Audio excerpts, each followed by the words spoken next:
ನೀವು ನೋಡ್ತಾ ಇದ್ದೀರಾ ಫ್ರೀಡಂ ಟಿವಿ, ಇದು ಜನಸಾಮಾನ್ಯರ ಚಾನೆಲ್. ನಾನು ಸಾಹಿತ್ಯ. ಮೊದಲಿಗೆ ಈ ಕ್ಷಣದ ಹೆಡ್ಲೈನ್. ದೆಹಲಿಯಲ್ಲಿ ಕ್ಷಣ ಕ್ಷಣಕ್ಕೂ ಕುತೂಹಲ. ಎಸಿಸಿ ಕಚೇರಿಯಲ್ಲಿ high voltage meeting. DK brothers ನಡೆ ಸಸ್ಪೆನ್ಸ್.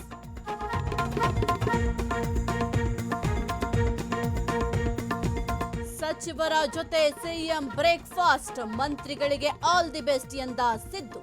ನಗು ನಗುತ್ತಲೇ hand shake.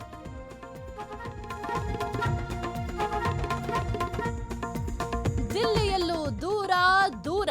CM and ಟೀಮ್ನಿಂದ DKShi ಅಂತರ. ಡಿಕೆ ಬ್ರದರ್ಸ್ ಪ್ರಾರ್ಥನೆಗೆ ಸಿಗುತ್ತಾ ಫಲ?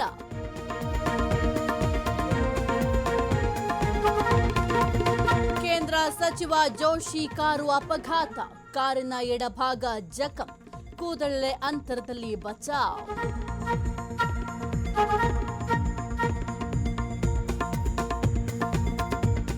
ರಸಗೊಬ್ಬರಕ್ಕಾಗಿ ರೈತರ ಪರದಾಟ. ಲಿಂಕ್ ಹೆಸರಲ್ಲಿ ಮಹಾಮೋಸ. ಗದಗದಲ್ಲಿ ಭುಗಿಲೆದ್ದ ಆಕ್ರೋಶ.